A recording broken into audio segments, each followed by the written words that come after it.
I was pretty excited when I finally got my driver's license. My family was great too, and they bought me a new car as soon as I did. Of course, I took full advantage of this and drove all over the place whenever I could. It was a convertible Mustang, and it got me a lot of popularity in school. Everyone was wanting to go for a ride. Unfortunately though, this car also got me the ire of this guy named Billy. He had never really liked me much. My dad was a doctor and my mom was a writer. We did have things pretty comfortable, and his family was less well off. He seemed to hold that against me in particular for some reason, so when I got this new car, it made him dislike me even more. He had a car too, but I guess he was angry with me that it was a beater with a heater, as people called it. I never made fun of him or anything like that though. Hell, it was a nice car, and the point of a car is to get you somewhere anyway, but he still resented me for whatever reason. One night after a high school football game, I decided to take a few friends home before heading home myself. When I left the school, I noticed Billy's car pull out behind me. I didn't really think about it too much though. I did keep an eye on it just to make sure, as I dropped off two of my friends in town. He'd followed me the entire way. When I stopped to let them out, he stopped right behind me. When I started to back up, he followed me there as well. Billy made absolutely no bones about the fact he was following me. It was almost as if he wanted me to know this. The third friend of mine lived a bit further out of town, on a rural road. It was a pretty far out drive, so it was going to take a while to get my buddy home. Sure enough, when we pulled out onto the route, Billy followed close behind me. It was nerve-wracking. I hadn't even thought about calling the police earlier. At this time, I thought it was probably too late. I wasn't going to get any bars at all that far out into the country. Billy followed us really closely too. It was really scary, because the curves on the road were pretty wild. Many times I was scared to hit the brakes at all, because he would have rear-ended me with how close he was and sent me flying over the edge. I was actually a bit surprised he hadn't done that on purpose yet. He was clearly up to no good, either trying to scare us or sincerely wanting to hurt me. Fortunately for me though, I was driving a brand new Mustang. My friend had a long driveway up to his house, you see, so the moment I turned into it, I floored it down the driveway and left Billy in the dust. We got to the house and ran out of the car inside. Before he was able to make it all the way up the driveway, I wasn't really sure what to do now. We all had to agree whether or not to call the police. I mean, sure, he was following us, but he hadn't done anything yet. When I watched him hop out of his car though and walk towards mine, I told my buddy to call the cops right now. I wasn't sure what Billy was doing, but I was sure it couldn't be anything good. I didn't figure out what it was until I saw him light a match and throw it on my car. My car was instantly caught on fire. I found out later that while we were rushing inside, he'd poured gasoline all over it. My friend's dad went upstairs and grabbed his rifle while my friend called 911. By the time my friend's dad got outside though, Billy was in his car, leaving. I wanted to put the car fire out, but his dad told me not to go anywhere near it and get back inside the house. Billy's fire was only on the top of my car, luckily. It destroyed the paint job, the convertible top, and the interior, and burnt the hell out of the frame. But the fire went out before reaching the engine or any flammable liquids. If Billy had wanted the car to explode, he didn't do a very good job of where he'd placed the gasoline. The last time I ever saw Billy was in court. He was being sentenced. His petty attitude really screwed up his life pretty badly. I also had full coverage insurance, so when you look at his actions, he gained nothing by being a jackass to me. He went to jail and I got my car fixed in the end. Oh well, I guess that's how it turns out sometimes.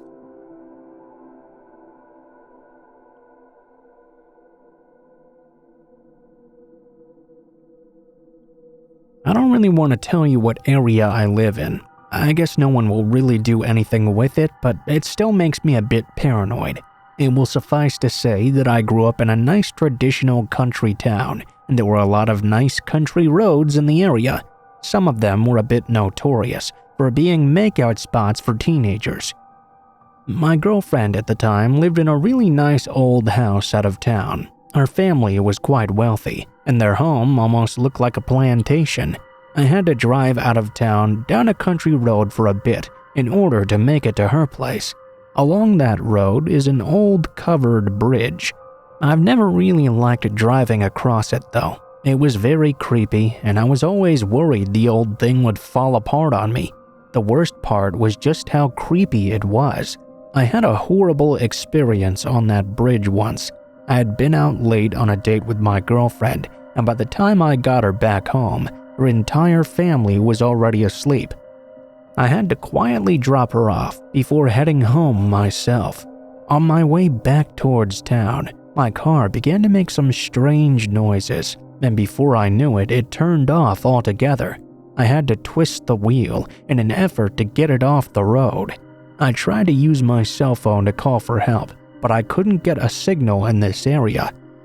I didn't know the first thing about fixing this sort of issue in a car, so I had to decide what was better, trying to walk back to my girlfriend's house or walking back towards town. Since my girlfriend's family was already asleep though, I opted to head back towards town. I began the long walk there. It was extremely creepy, and it was a very still night. Only very seldom was there even a slight breeze. The moon was the only source of light out there. Although it was just enough to walk, it really wasn't that great at viewing the surroundings. I didn't normally find myself getting scared of the dark or anything like that, but at this time I was definitely a little apprehensive. Those backcountry roads can be a whole lot scarier than city roads at night. Eventually, I came upon the bridge. I had forgotten all about it in my worry because I'd been so concerned about my car. If I had thought it was dark along the road though, that was nothing compared to the pitch black facing me inside this covered bridge. I was hesitant to walk inside as I couldn't see anything in there. I couldn't exactly go around though. It was over a large creek and I had no plans of going swimming that night. When I got up to the entrance of the bridge, I hesitated for a long time. I don't know exactly how long I stood there, dreading having to walk into that darkness. Like jumping into a cold swimming pool though, I realized if I just got it over with, that would be so much better. I walked slowly into the bridge. It was dark. I know I keep saying that, but I mean it was so dark that I put my hand up in front of my face and I couldn't even see it right next to me. I could see some tiny light coming from the opening ahead. All I could hear was the creaking sounds of my feet as they pressed down on the old wooden boards. I kept my eyes focused on the other end, and I knew I would be there quickly. Suddenly though, at the opening of the opposite side of the bridge, a dark figure walked in and blotted out the light. I stopped, suddenly surprised that anyone else was out here at this time. As I stopped walking though, the creaking sounds of the boards did not stop. Someone was walking behind me too. I instinctively turned around. I couldn't imagine these two people were up to anything good. I couldn't see the person behind me at all, so I decided to try and run for the opening. I could see the figure of the man standing there just barely. Before I could even begin, however, a person grabbed me from behind and shoved me head first into the wall of the bridge. I felt a bunch of hits on the back of my head before I blacked out altogether. When I woke up, I had the worst headache I ever imagined. I was still laying in the bridge, and my head was throbbing. I could feel blood pouring down the back of my head, and when I tried rubbing the painful spot, I could tell whoever had attacked me had taken all of my clothes. I got up, swaying a bit, and began walking awkwardly toward the portal of the bridge. I got out of it and saw that I was indeed completely stripped and bloody all over. I had only taken a few steps out of the bridge when I collapsed once again. Next thing I remember, I was in a hospital bed. Apparently, I'd been laying outside on the bridge bleeding all night until my girlfriend's father had to drive to town for work. He saw me lying there and rushed me to the hospital. I never found out who it was that attacked me. I guess it could have just been a simple mugging. I didn't exactly have any enemies I could think of that would plan this sort of thing out. In the future, though, even driving across that bridge was a terrifying experience.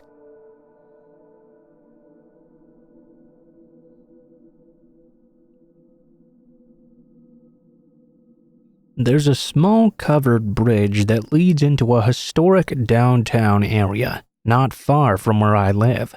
Ironically, the bridge itself was built much more recently, and there's nothing historic about it. I don't know, I just always thought that was sort of funny. Anyway, my story takes place pretty late at night.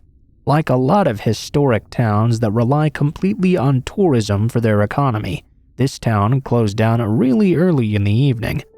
From that point on, it was basically a ghost town. After 5 p.m., you couldn't find a single shop still open. I was trying to start up a YouTube channel of my own at the time, and I wanted to record exploration of abandoned areas.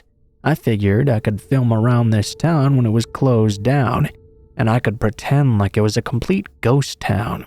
I set up to do this on a Wednesday night. I figured it was better than doing it on a weekend. I drove into the town, and as usual, it was completely dead. I got my camera out. I took quite a bit of film that night. Of course, I didn't encounter anything like ghosts or anything spooky like that, but I really hadn't been expecting to either. I could just add in all the suspenseful stuff in editing. I was about to leave the town when I remembered that covered bridge. Those things have a reputation for being pretty creepy, so I decided to have a go and film around that area. The town was pretty small, so rather than drive out to the bridge, I decided to simply walk over to it. I thought maybe I could get some creepy footage along the way there. The bridge did not disappoint at all. It was extremely creepy. It was pretty small, like I mentioned. It was really more there as a decoration than anything. I started recording around that area. There were a lot of trees around, and I was thinking it might be cool to edit something into the video, like an orb or some other sort of mysterious ghost. Yeah, I know that's pretty dishonest, but at least I'm being honest now about what my intentions for my channel were. After filming around the bridge, I began walking up to it. I wanted to get a good shot of me walking through that bridge, so I began walking into it. As I mentioned, it was very short and covered a small gap of the road. There weren't any lights on the inside though. That wasn't a big deal. It wasn't so dark that you couldn't see at all, and I had the light from my camera too. I was able to record the details of the bridge really well. As I was getting close to the far side, I was only a few steps away when I heard a voice whisper mid-step, "Hey, he's almost here. Give me the axe." Although it was a whisper, it was completely quiet outside, so I heard that conversation plain as day. I immediately stopped walking, and I heard some rustling by the bridge opening. I saw the beginning of a figure moving into the light. I turned and forgot about my video. I ran out of the other side of the bridge. I didn't want to look back. I didn't want to know who was following me or what they wanted from me. I just wanted to get as far away as possible. I didn't stop running until I made it to my car. I finally turned to see if the person had been following me, but there was no one there. Still scared, I jumped into my car and made the drive out of town. There's no real telling what might have happened that night if I hadn't heard that conversation. I accept the fact it might have been some teenagers messing with me or something non-life-threatening. I mean, no one followed me, at least from what I could tell, but there's a slight possibility that there really were two people out there waiting for me with an axe to kill me. That possibility gets to me every time I think about it.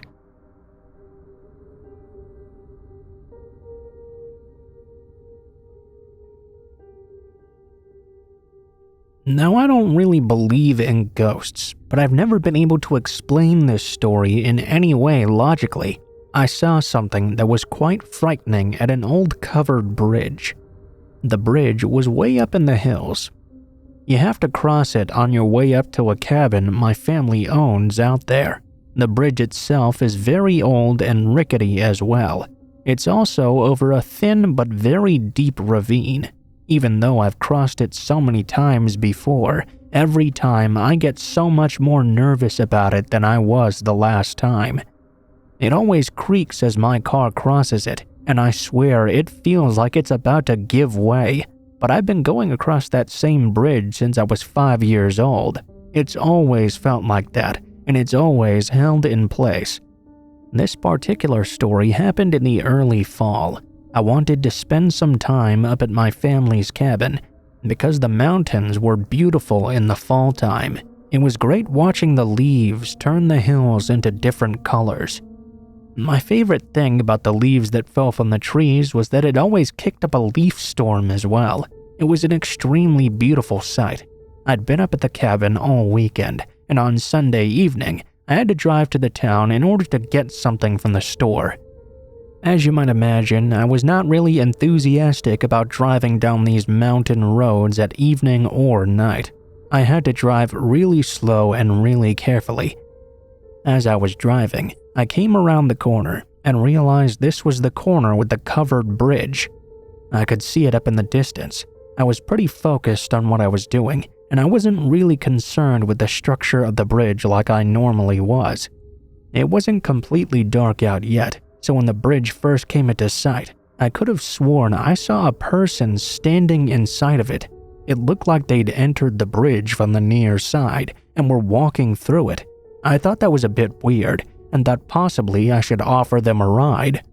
When I came closer to the bridge and got to the entrance of it, I saw there was indeed a person walking through the center.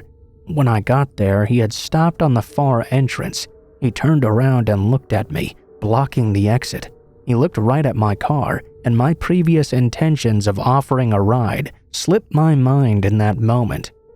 This was a bit of a scary-looking guy. He also had this huge smile on his face. I had to stop my car where it was. There wasn't any way to get past him without running him over. The bridge was only one thin lane. As I stopped there, I began to wonder what I should do. The man then started taking steps toward me though. He was still smiling. The way he walked was so creepy too. About halfway through the bridge toward me, he stopped. I'll never forget the creepy look on his face as he stood there for a moment, tilting his head and staring in at me. I wasn't sure how much time had passed with him standing there blocking the way. Then though, he suddenly walked to the side of the bridge. He pushed himself up on one of the openings on the side, turned back and smiled at me again, then just jumped off the side of the bridge into the ravine. Needless to say, I was shocked. Like an idiot, I jumped out of the car and ran to where he'd just been. There wasn't anything I could do though. By the time I got there, he must have hit the bottom of the ravine and died already. I looked down towards the bottom, but I didn't see anything. That was not surprising in and of itself. It was a very deep area. I didn't know what to do. I don't know how long I stood there, looking down into that ravine. When I realized I still had to drive to town, only now I had to drive to contact the authorities. I went straight to the police station and told them the entire story. The police officer I spoke to seemed very disinterested. When I was done though, he looked right at me and asked me a bunch of weird questions. Finally, he told me he could go down to the ravine and look for the body, but he knew that he would not find it. He said for the past 10 years he'd had people coming down off that mountain every once in a while, telling him that exact same story, but no one had ever been found in the ravine. I don't really know what to think of this. Was he just trying to keep me from following up, or was he serious about the amount of people who told him that story before? I don't know the exact truth, but I do know that what I saw that night was terrifying.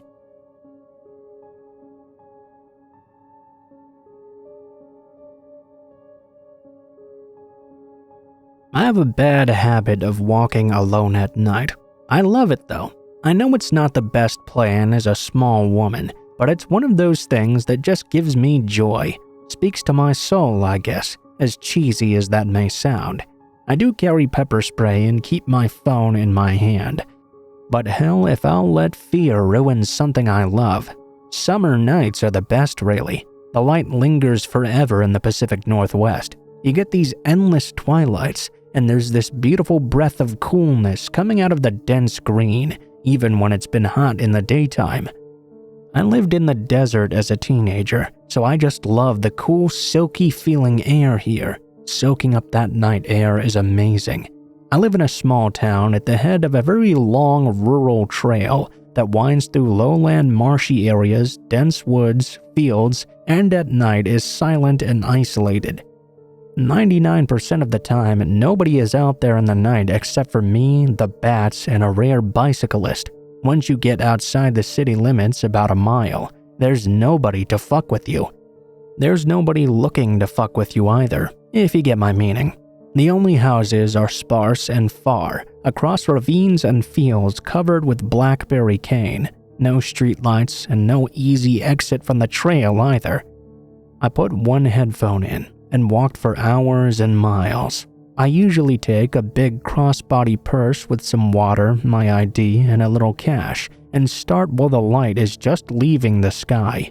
I only use my phone light when it gets pitch dark. This night, I was really far out into the boonies, just me and the maple trees. It was fully dark, really, really deep dark then. I was cruising along listening to a podcast in one ear, with my phone light lighting up the way.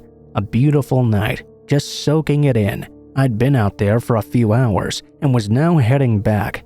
Suddenly though, there was like this extra black patch, a big splotch of darkness moving across the trail. It took me a second to realize that's not a trick of the light. There actually was something there. There was a black mass blocking the trail in front of me. I started to get the chills.